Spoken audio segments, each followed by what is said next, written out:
वबरकातुहू।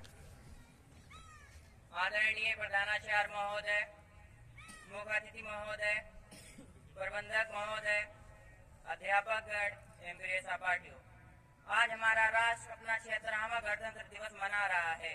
किसी भी राष्ट्र का राष्ट्रीय पर्व उसकी अस्मिता एवं संप्रभुता का द्योतक होता है। हमारा गणतंत्र दिवस भी हमारे राष्ट्र की अस्मिता एवं संप्रभुता का प्रतीक है।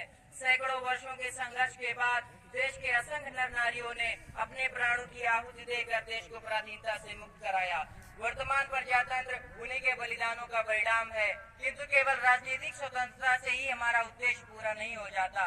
वास्तविक स्वतंत्रता तो प्रजातंत्र में जनजीवन का विकास है, अर्थात समस्त देशवासियों को उनकी योग्यता अनुसार कार्य, उनकी आवश्यकता अनुसार सुख सुविधाएं, विकास के समान अवसर, सम्मानजनक सामाजिक स्तर तथा सुरक्षा एवं न्याय प्राप्त होना चाहिए।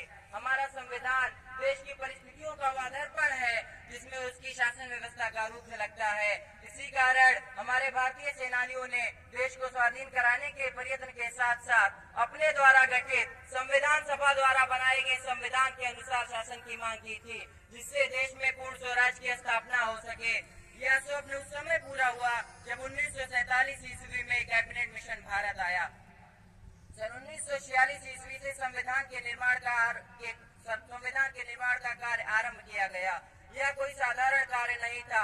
सदियों की पराधीनता, आर्थिक दृष्टि से पिछड़ा समाज आदि के कारण एक ऐसे संविधान की आवश्यकता थी जो देश को एकता के सूत्र में बांधकर विकास के पथ पर अग्रसर कर सके।